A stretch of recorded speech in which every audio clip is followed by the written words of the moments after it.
Pro Wrestling Weekly. For over 20 years, the revolutionary force in sports entertainment radio talk.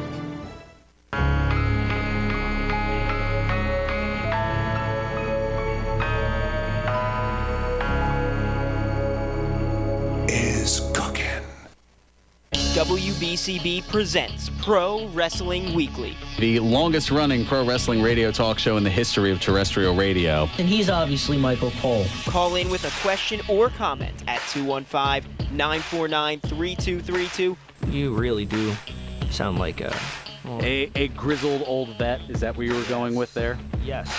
To not get you in trouble? Oh, I'll get in trouble at some point. Believe me, I'll do something. Well, to keep you out of trouble in this case, at least. And now, here are your hosts of Pro Wrestling Weekly, Fearon and Lucas DeSangro. Ooh, I'm getting good at this radio thing. Yeah! It only took you 5.5 years. I'm not good at it yet. I'm starting to. Yeah. Only slightly. Slowest escalator upward. Shut up!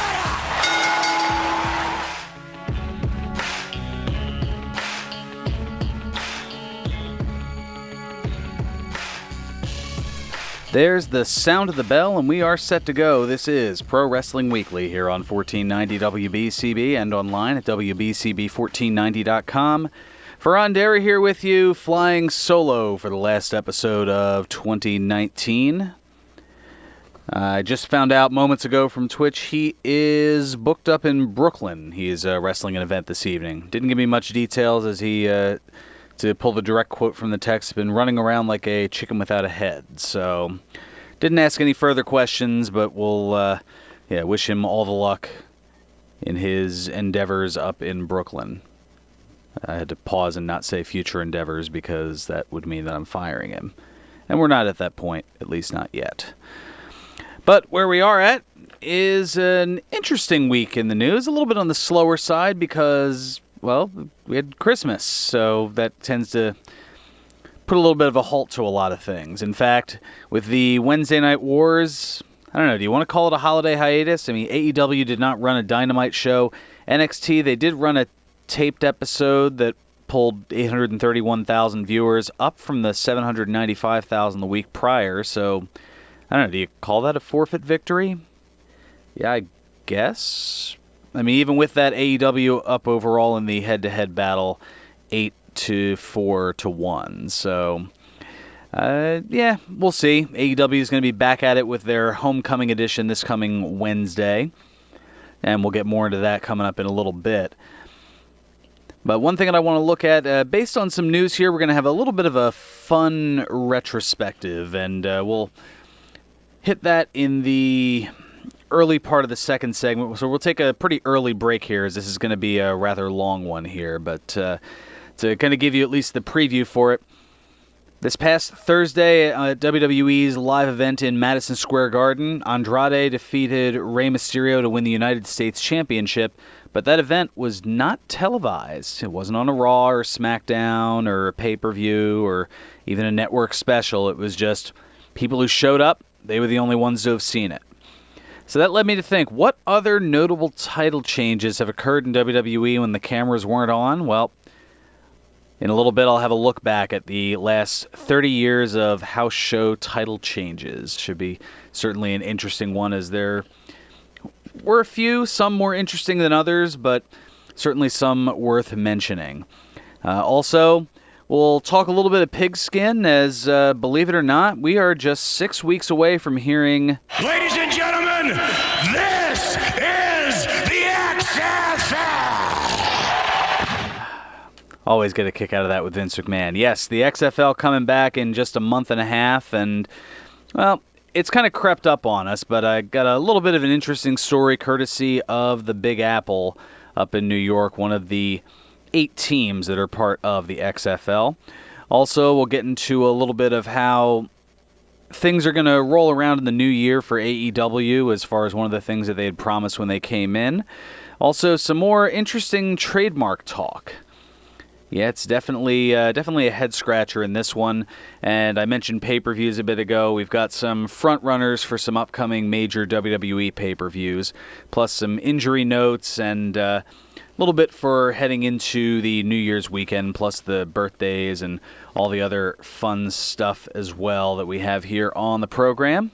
So we're going to go ahead and take a little bit of an early time out here and get that out of the way so we have a nice large chunk for the middle segment. Plus, well, Royal Rumble, we still have about a month away from it, so not much to bring into on that. So I'll kind of knock out what's already been set up along the way here. We've got the 2 respective Royal Rumble matches, one for the 30 men, one for the 30 women, the over-the-top rope classic that has been going on since 1988. And in addition to that, well, we have the Universal title on the line. It's going to be the Fiend Bray Wyatt taking on Daniel Bryan, who won a triple threat match last night on SmackDown with The Miz and King Corbin to advance to that Royal Rumble title match, or I should say earn that title shot, or other things that Vince McMahon doesn't want them to say anymore, because I'm using all the forbidden words, like title and, earning a shot. Dare I say belt even. That's, a belt's what's used to hold up your pants. That's a long trope of his. But, yes, nonetheless, Daniel Bryan earning that championship opportunity, and a little bit of a shout-out, if I may, to a good friend of mine. I'm hoping in the next couple of weeks to have him on the program, but he is definitely taking care of a lot of different things. He was actually on SmackDown last night in Detroit. My friend Jimmy Conway, one half of South Philly's Finest, the tag team. He's had a lot of good things going on for him. He's been one of the security members for King Corbin over the course of the last few weeks. And in addition to that, he just recently became a father. So I want to send some congratulations out to him. And I sent a message out to him, but he's been definitely running around getting a lot of things done. So hopefully we can have him on the program. It'd be nice to have a chat with him and kind of have his story out there as I try to look out for the good guys. And he is certainly one of them. So we've got a whole bunch still in store here. Going to look forward to the retrospective coming up on the other side. This is Pro Wrestling Weekly here on 1490 WBCB and online at WBCB1490.com. Planning to go to the game? Give LimoToday.com a call. You'll get to the game and back safely and in style. Why worry about the traffic and parking when you can relax and let LimoToday.com do the driving for you and your friends? And if you book a 5-hour trip with LimoToday.com, you'll get the 6-hour free. From sedans to minibuses to vans and stretch limos, let LimoToday.com get you to the game. Give them a call at 1-866-LIMO-TODAY. That's 1-866-LIMO-TODAY. The Bristol Borough Community Action Group Food Bank at 99 Wood Street in Bristol has been serving Lower Bucks County since 1971. It's your monthly tax-deductible donations that allow us to provide food for hundreds of households each month. Please consider a generous one-time or recurring monthly donation at www.givebucks.org. That's www.givebucks.org. Help us help those in need. Please donate today. The Bristol Borough Community Action Group, 99 Wood Street, Bristol, PA 19007. Termite Proofing and Pest Control of the Delaware Valley wants to wish all of our listeners a happy holiday season. Each season has its pest problems such as mice, spiders, and even ants on the countertop. These problems can be fixed easily and inexpensive. Call TPPC Exterminators at 215-639-5455. That's 215-639-5455 for Termite Proofing and Pest Control of the Delaware Valley. Happy holidays from your hometown exterminator, Termite Proofing and Pest Control of the Delaware Valley. I'm Henry Carpenter, a certified elder law attorney, and we're Bucks County Elder Law. Has someone told you that you need to give your assets away to protect them? This is not true. If you transfer your assets, you risk losing control of them forever. You'll risk losing them to your children's bankruptcies, lawsuits, or divorces. You'll also risk becoming ineligible for Medicaid for more than 60 months. Is your attorney qualified to protect you? As a certified elder law attorney and current chairman of the Elder Council of the Pennsylvania Bar Association, I am. We invite you to call us today at 215-493-0727 to schedule an initial consultation. Join us each Tuesday at 9 a.m. for Senior Legal Strategies right here on WBCB. And check out our website at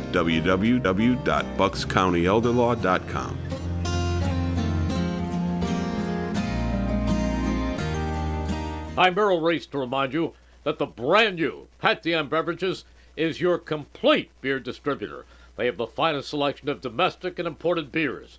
For your convenience, you can purchase all of your wine, liquor, and other fine spirits.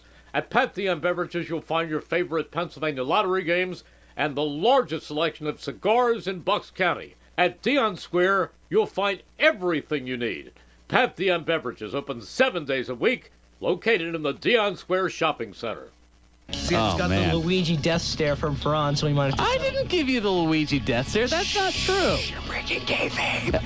Breaking kayfabe. Gonna break something else during this commercial. There we go. That's what I like to see. And now, more Pro Wrestling Weekly with your hosts, Fearon Derry and Lucas DeSangro. Are we getting into that controversy again? I know how it feels, and it's not fun.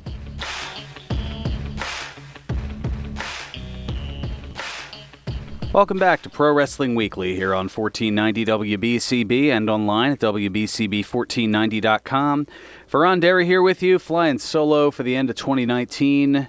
Mitch is still dealing with some health issues, so that's kind of why I've been handling the reins of the Today in Wrestling History, for example. That's why he hasn't been in, so hopefully Mitch able to get well soon. Twitch, meanwhile, he is wrestling up in Brooklyn today, and has been taking care of a lot of things, and that's why I've heard neither hide nor hair of him. That's kind of the way things go sometimes. So yes, I'd mentioned prior to the break that Andrade defeated Rey Mysterio. He is your new United States champion for WWE as of this past Thursday's live event in Madison Square Garden, a pretty well annual tradition at this point. I can't remember the last time, it was probably about 6 years ago, that WWE has not had a Madison Square Garden show on December 26th. It seems to be just a thing that they do. Hey, works for them, and occasionally get little treats like this here. But this particular event was not televised. It wasn't on the WWE Network. It wasn't anything of that nature. And that led me to think, okay,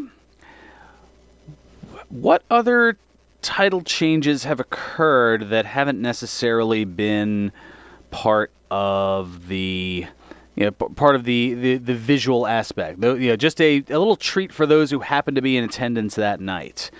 And it turns out that there have been both quite a few, and also it's been very sporadic at the same time. And I'll kind of get into those as there are notable ones here. Firstly, we'll go ladies first, because I want to be nice like that.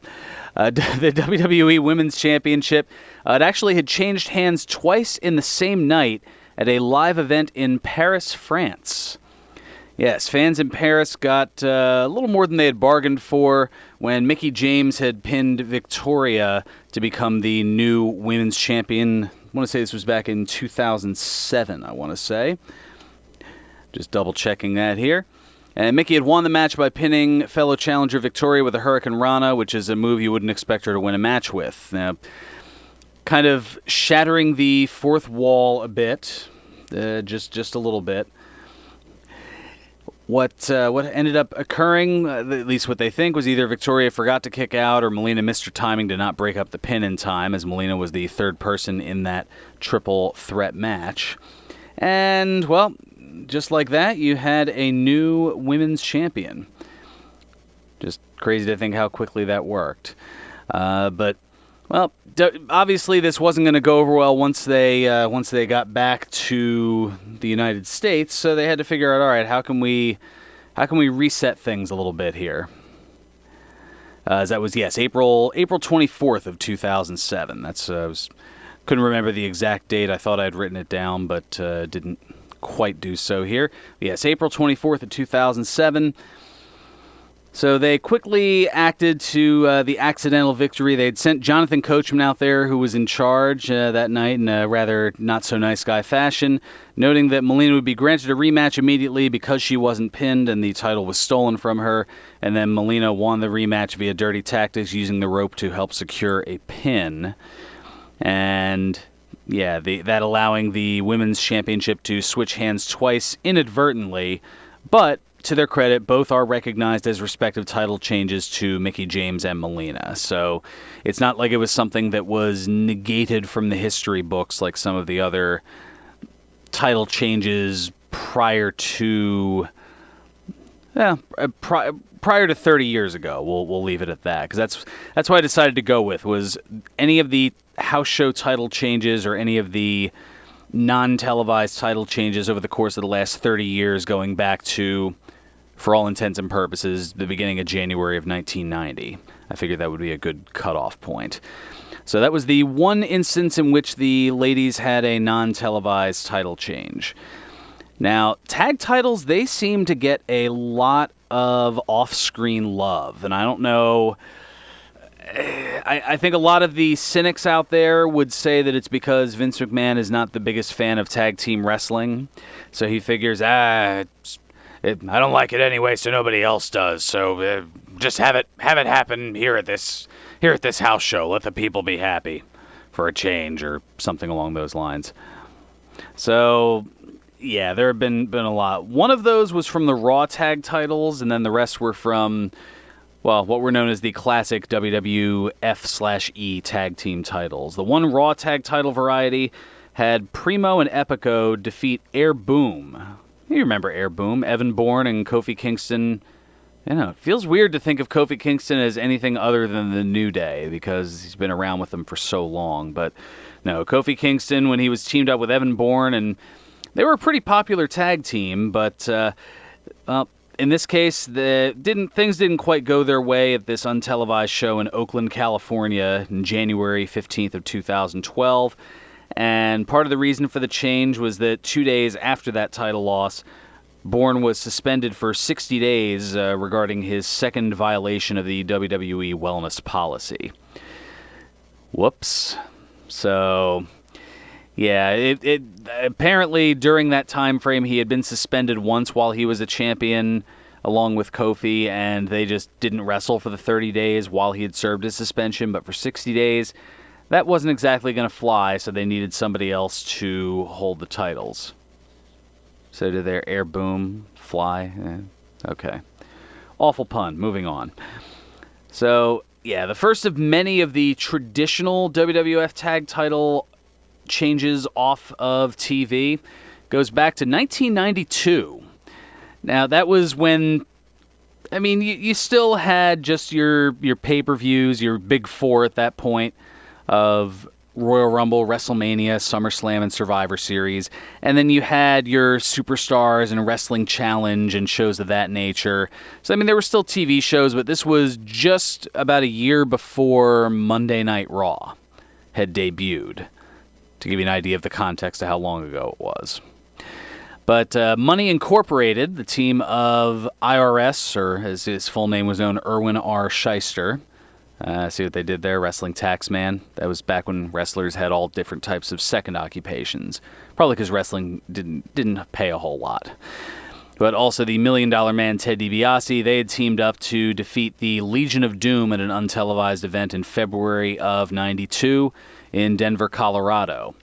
And later that year, well, Money Inc. was on the other end of that particular fate, as they had lost the titles in similar fashion on July 20th in Worcester, Massachusetts, against the Natural Disasters. Hey, remember them?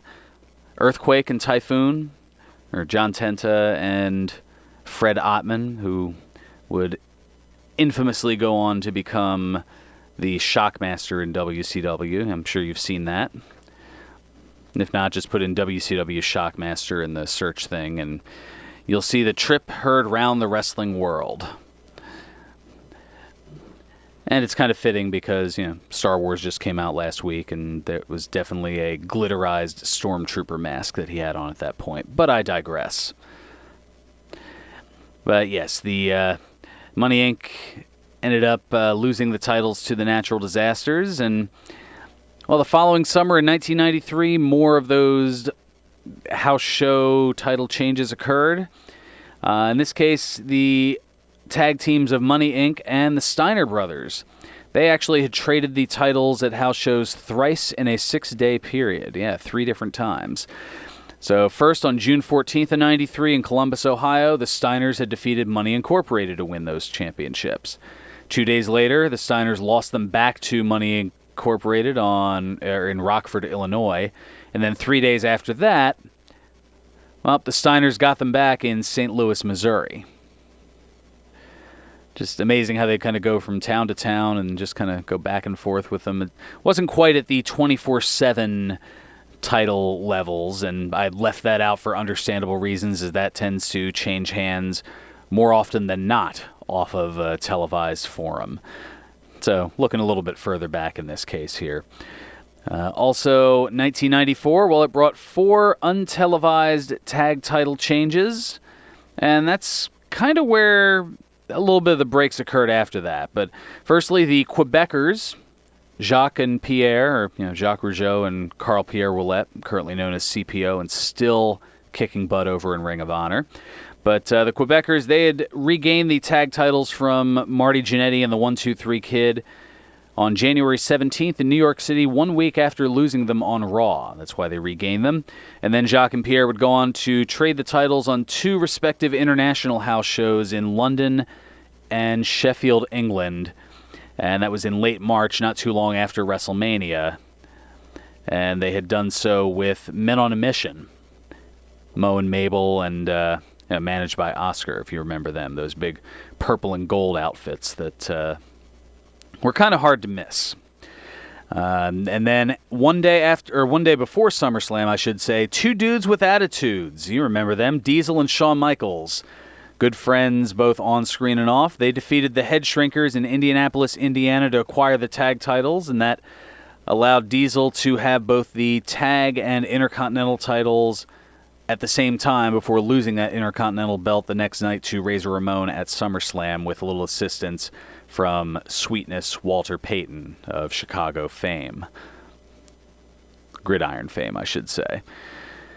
So, yeah, a lot going on in 94. But then, well, the last one of the 1990s happened in May of 96 in New York as the Godwins defeated the Body Donnas. Yeah, Henry O. and Phineas I. Godwin. Hog, pig, because they were pig farmers. I didn't make this stuff up. I'm telling you what it was. I lived through it, and I still sometimes facepalm on it. Against the Body Donnas, that was the late Chris Candido as Skip, and, well, his apprentice at the time, Tom Pritchard, who was Zip. And then a couple more here, and then we'll actually change gears a little bit, kind of take a bit of a pause on this to head on to the phones. Almost 9 years later, La Resistance. Yeah, you remember them. They would defeat, they defeated Eugene and William Regal in Winnipeg, Manitoba, Canada, to hold the tag titles for a few weeks before Regal and new partner Tajiri would win them back on Raw in Japan. And then fast forward to 2007, September, when Lance Cade and Trevor Murdoch, they traded titles with Paul London and Brian Kendrick in 2 events over 4 days between Cape Town and Johannesburg, South Africa. And finally, December 13th of 2008, that was the last of the tag title changes. John Morrison and The Miz defeated CM Punk and Kofi Kingston. Again, Kofi on the losing end of that. See, you thought the conspiracy theorists were mad when Lesnar beat him on SmackDown. And apparently this is not new territory for him, but in that case it was in good old Hamilton, Ontario, Canada. Go Tiger Cats. No? Okay, am I the only one with... okay. No. Canadian Football League reference, yes. All right, I'll just take off with that. And what we will do instead is we're going to go ahead and go to the phones as we've got a look at the local scene courtesy of Ed from Northeast Philly. Ed, welcome to Pro Wrestling Weekly. Good afternoon. Happy nice holiday. Yeah, it was nice. It was nice so far, and hopefully the new year and celebrations will be nice as well. Certainly looking forward to what things may move forward here in 2020, but one thing is for sure, I know my plans to celebrate New Year's. A little bit of the bubbly. I just heard that saying a couple minutes ago at a piece of shop. I'm telling you, it is catching everywhere. In fact, if I can get into an aside before we look into the local scene here, I actually bit the proverbial bullet and ordered from, Chris Jericho's friends over at Knocking Point Wines, actually also pretty much all of AEW's friends because it's run by Stephen Amell, good friend of Cody Rhodes. But they actually worked to create a bottle of sparkling wine that is called A little bit of the bubbly. So yeah, I've yet to open it. I am intrigued by it. It's a sparkling Riesling, and I love Riesling, which is a German type white wine. So I'm intrigued. Yeah. I don't know if I'm going to pop it necessarily for New Year's, but it's definitely something. It's something kind of on the back burner as far as something that I definitely like to enjoy. I wonder how many cases he sold. Oh gosh, that's an excellent question. I do know that when the orders had first, when the orders were first made available, that within the span of the first couple of days, that patrons had crashed the website because there were so many people looking to partake and order and everything of that nature here. Now, I believe that they are. I'm just taking a look at the website now. There are some still available, but yeah, I think you have to order a minimum of 2. So it's $23 a bottle, and I believe that includes the. Well, I'm just kind of skipping through here. But yeah, you can order. It looks like options of either 2, 3, 6, or a dozen bottles. And it looks like they come out to about 23 a piece. Yeah, and yeah, they have the details and a little message from Le Champion. And yeah, just it talks about the wine story, the inspiration sparked by Chris Jericho's one-man backstage celebration after winning the first AEW World Championship title on September 1st of 2019 when he reveled with a little bit of the bubbly, and his a little bit of the bubbly catchphrase became an instant viral sensation, resulting in countless memes and millions of views worldwide. Now flanked by his notorious inner circle of friends, Jericho has been wreaking havoc all throughout AEW, and now you can join in on the celebration with a libation suitable for Le Champion. So yeah, there's a little bit to it there, and it's from the folks. You can get it. You can. I was gonna say probably the best way to look it up is littlebitofthebubbly.com. That's where you can go ahead and order that. So here we go. A little cheap plug for them. I'm not sure if you mentioned this yet about Bailey at the Women's Championship 218 days away. I didn't exactly. Yeah, I mean, it's not something that jumped to mind, but yeah, I mean, it has been kind of a very quiet title reign.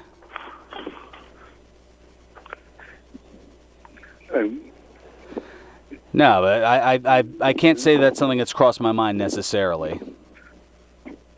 And I don't want to step on anyone's toes. There's a new U.S. champion in WWE now. I think you mentioned that already. Yeah, that was what kind of led to the retrospective that I was kind of that was in my midway through. Yeah, Andrade is now the United States champion, beating Rey Mysterio, and that's what led me to kind of thinking and wondering about all these various title changes. And there's still quite a few more to get into with the Intercontinental title, the U.S. title, apart from this one, and even the WWE Championship. But we'll get into that a little bit later. What do we got going on in the local scene? WWE Holiday Tour today in Baltimore at 7:30, and tomorrow in Hershey at 7:30. Yeah, they're definitely on the move as they pretty well kicked that off right after Christmas with that title change that had gone on. Yeah, and there's a doubleheader today with WSU in Voorhees. Oh yeah, Women's Superstars United. That's they certainly have a lot going on with that here. Yeah, I think that's at 2 o'clock or 3 o'clock. Yes, the daytime portion of it, called The Reckoning, that bell time is 3 o'clock, and then the second half of the doubleheader, which they call No Need for Glasses, We Have 20/20 Vision, that starts at 7:30. Yes, and I mentioned this a couple of weeks ago about Don't Cross the Boss Pro Wrestling After Dark with Tessa Blanchard and Killer Cross in Brick, New Jersey's PAL. Okay, it's vaguely sounding familiar. My head's been spinning the last few weeks here with so much information going on. That's 7 p.m. bell time.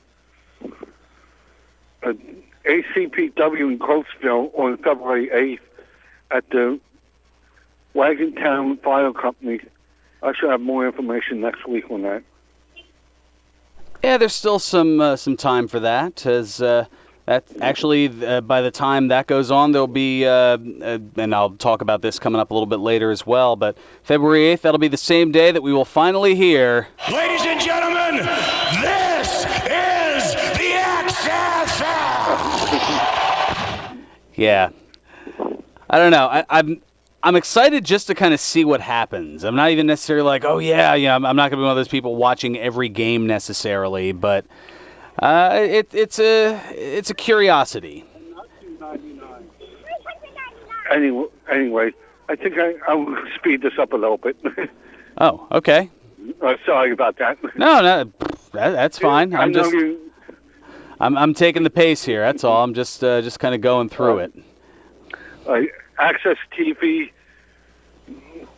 the last of NJPW for a while, I think. I think they lost their contract when they renewed their contract. That is very possible. Yeah, I mean, it's definitely not airing on Access TV anymore, and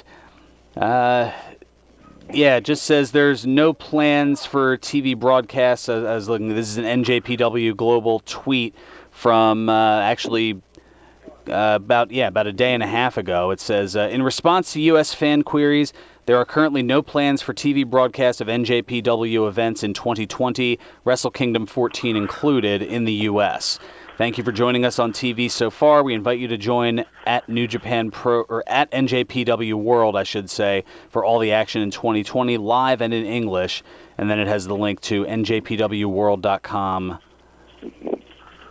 for you to be able to go and look a little bit further at it. I think this Saturday or next Saturday is the last one of that. I believe, I haven't looked in depth at the schedule on that, but there is a good possibility to that. And Impact is on tonight on Access. Yeah, and I wonder if that may be part of the reasoning for it, with Impact being part of Access and Anthem just having bought Access in October, that maybe they saw, all right, we're just going to kind of let this lapse and that'll pretty much be it. Now, at the time that it was purchased, Ed Nordholm, the chief corporate officer of Anthem, he had issued a statement regarding the programming on Access and the fate of WOW as well as NJPW. He said, Anthem has been public that it has not made any decisions regarding current programming. We have been longtime broadcast partners with TV Asahi for NJPW at Fight Network and hope to build on that relationship. We are in the middle of a season with WOW and about to tape another series of short episodes next week, so no reason to make any decisions there in the short term. We're looking forward to getting to know them better. So, now granted, that was also 2 months ago. Yeah. A lot can certainly change, and it may very well have. This might be wrestling related. Bellator MMA is tonight. Rampage Jackson. I mean, somewhat. I mean, I know Rampage has had a history and things. It's one of those kind of extended tie-ins, to say the least. Was it in Impact or was it WCW? I think. Was. I know they're kind of compared interchangeably. Now I'm trying to remember. It was so long ago.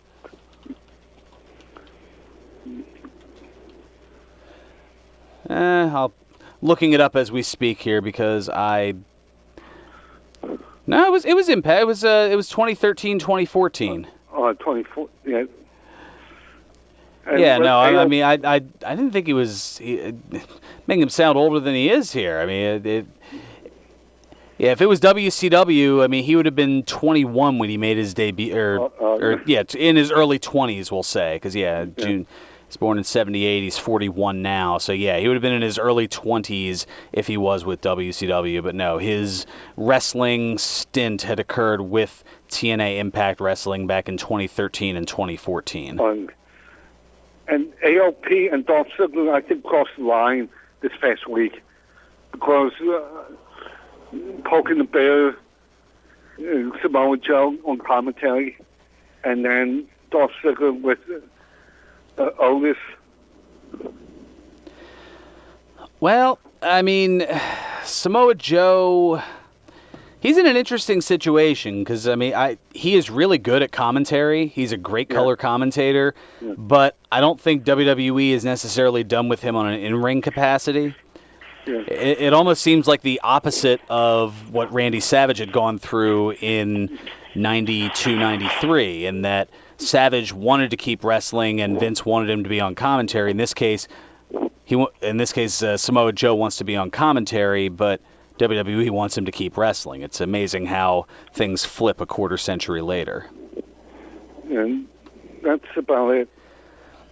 All right. Well, I appreciate the look at the local scene as time is quickly up upon us here. But thank you for chiming in, and we'll catch up with you next year.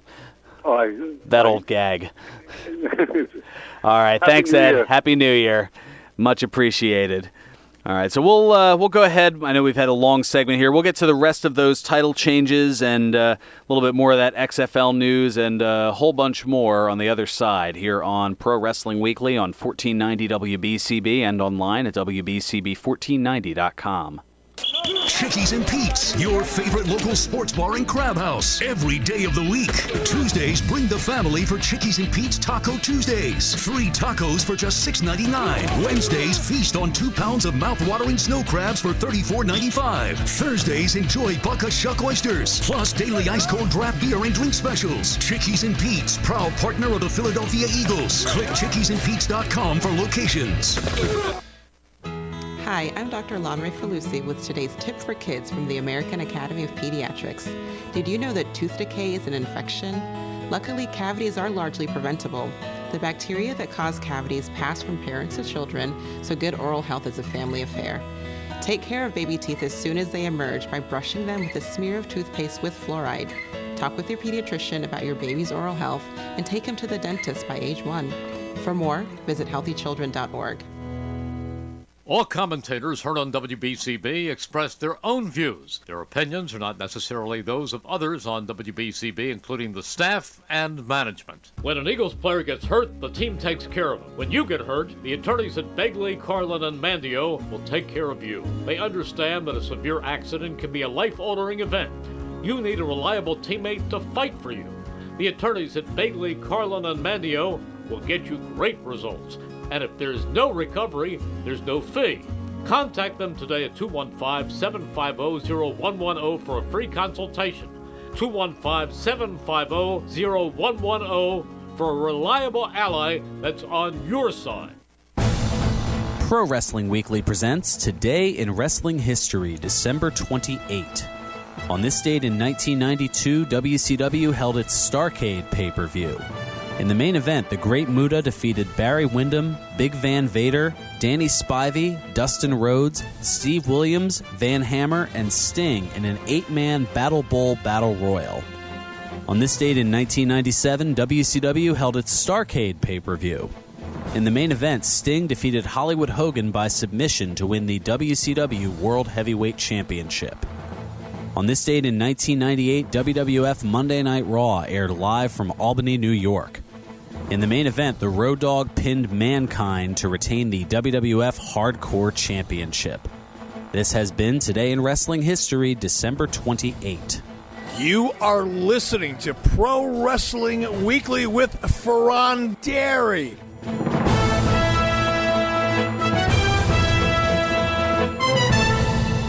Welcome back to Pro Wrestling Weekly here on 1490 WBCB and online at WBCB1490.com. Fearon Dairy here with you, flying solo as Mitch still under the weather, and Twitch is, well, he is en route to Brooklyn as he's going to be wrestling an event, heading up there with Colby Carino, so should be a fun time for him there.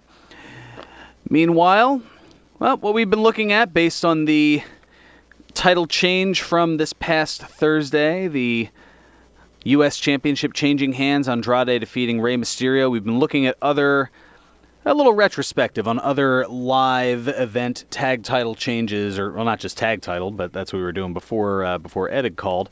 We were doing various title changes in WWE at non-televised events. And, well, speaking of the U.S. title, well, the only other time that the U.S. title changed hands on a house show, at least in WWE, was in July of 2017 when AJ Styles defeated Kevin Owens up in New York. And then just over 2 weeks later, Owens would regain that title at the Battleground pay-per-view that was held here in Philadelphia.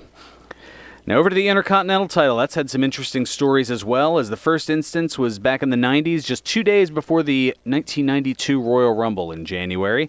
The Mountie had defeated Bret Hart to win the title in Springfield, Massachusetts, and at the time, Hart, who was a fighting champion, he was competing with 104-degree fever, so the little bit of everything kind of overwhelming him. The Mountie would go on to lose that title 2 days later to Roddy Piper at the Royal Rumble pay-per-view, and ultimately Hart would regain the Intercontinental title by defeating Piper that April at WrestleMania 8. In 93, a feud between former partners spilled over into 93 as it had started in around that same time frame of 92. Shawn Michaels and Marty Jannetty of the Rockers. The whole barbershop breakup, that whole thing. Well, Jannetty's surprise victory over Michaels to win the title in May of 93 on a then rather new Monday Night Raw. Michaels would go on to regain the title at a live event in Albany, New York. That was not too long after the fact.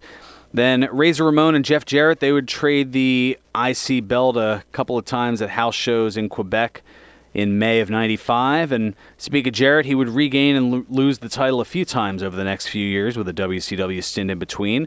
But July of 1999, he was scheduled to defend the title against Ken Shamrock that night in Toronto, Ontario, Canada. Shamrock unable to make the show due to travel issues, so Edge got the call up just moments after wrestling a tag team match with Christian against the Acolytes, Farouk and Bradshaw. And Edge ended up winning the title that night at the Sky Dome in Toronto, just to lose it back to Jarrett the following night at the Fully Loaded pay-per-view in late July 99.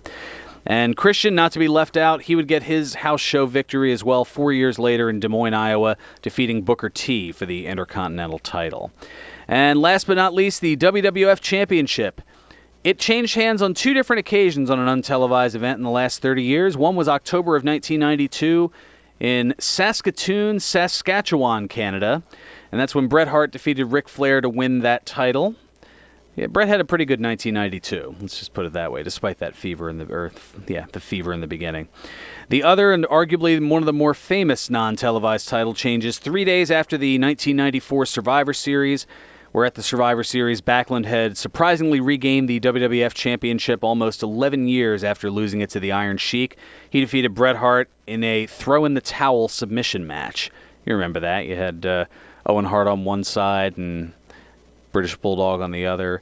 But yeah, fast forward 3 days later at a house show in Madison Square Garden, Bob Backlund would face Diesel and would lose the title to him in 8 seconds. The bell rang, kick to the midsection, jackknife powerbomb, 1, 2, 3, and the WWF was running on diesel power. And some would argue, well, we can discuss how that went another time, but a lot of people consider it one of the lower points of the WWF/WWE, at least financially. They weren't doing so hot. But yes, I mentioned it earlier, and because I love playing the clip, we'll throw it in there one more time. It's crazy to think we are just 6 weeks away from hearing once again, Ladies and gentlemen, this is the XFL! Oh, Vince, may your voice never wear out.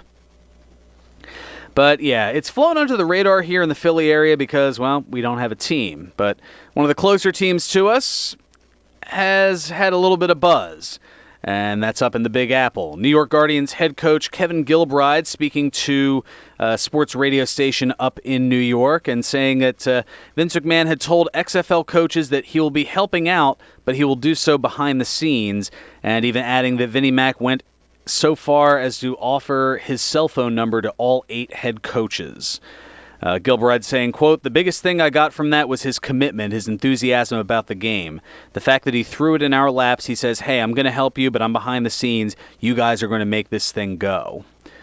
So here's hoping that they don't call him, on a Monday night or a Friday night or an occasional Sunday night when there's a pay-per-view. That would be an awkward phone call to take.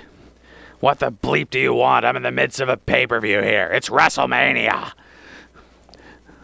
Yeah, I can only imagine. So, looking to a little bit closer time frame here, All Elite Wrestling. They had tweeted out on Thursday about the win-loss records, how they're going to affect things going forward, as they've been touting that ever since starting the organization. The tweet saying, quote, new 2020 annual records will begin on AEW Dynamite this Wednesday, January 1st. Career AEW records will be cumulative, and the annual records will reset each calendar year. The annual records will be increasingly important in the ratings as the new calendar year continues. So, interesting to see how that will go along here. And I was just pulling up and kind of taking a look at that.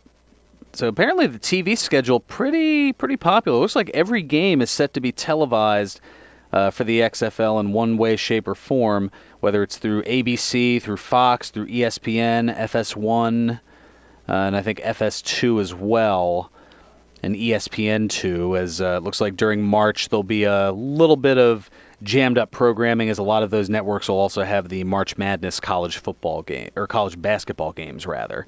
So they'll have their hands full, to say the least. Should be interesting.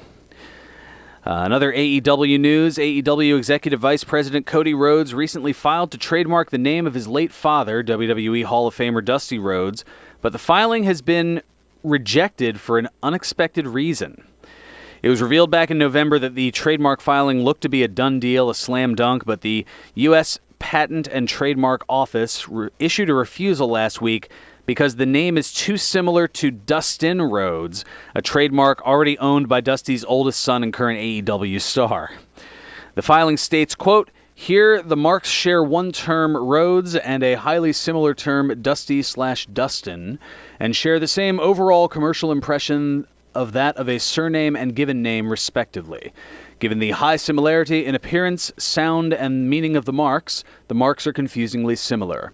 The ruling also notes that both filings relating to the use description of, quote, entertainment services, namely wrestling exhibits and performances by a professional wrestler and entertainer, end quote, could also cause some confusion. Gotta love those official verbiages. Cody's team appears to have two options, either to file an appeal or get approval from the owner of the registration that is causing the trademark to be rejected. Hey, Big Bro, can you give them the okay on this? That's what I have a feeling is what's going to happen.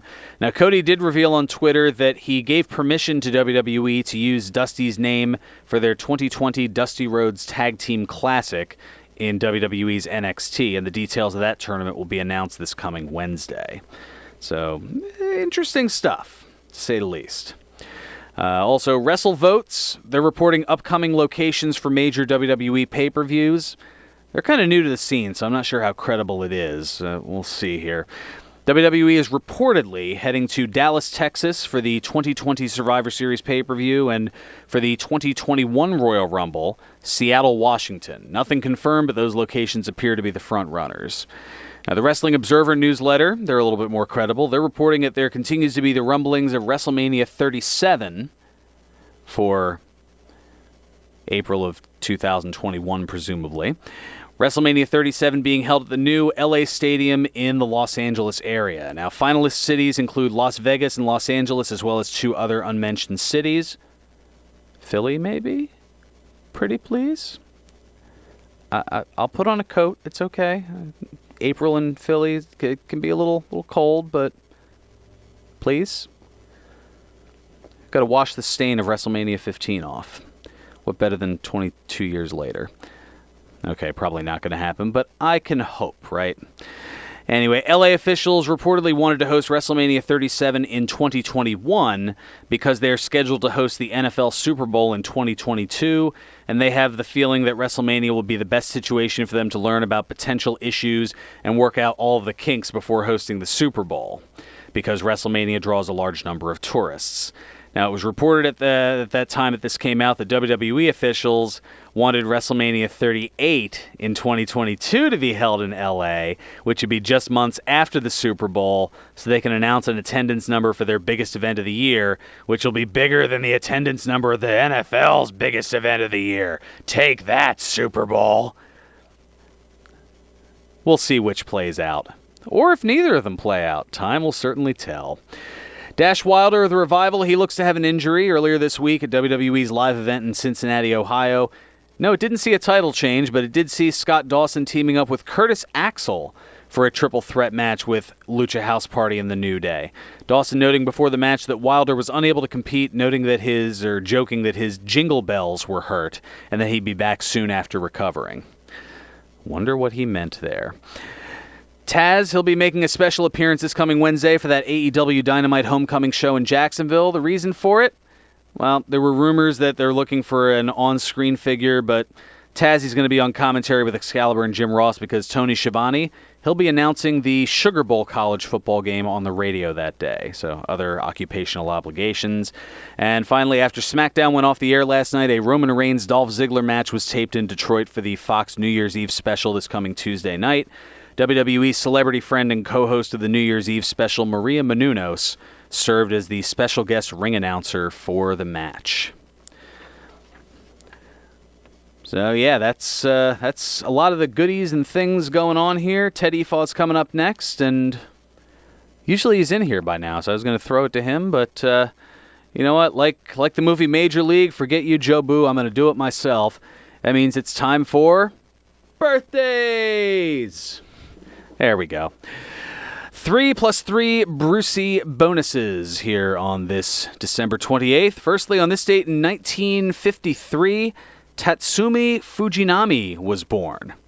The 6-time IWGP heavyweight champion from over there in Japan, as well as the 2015 WWE Hall of Famer.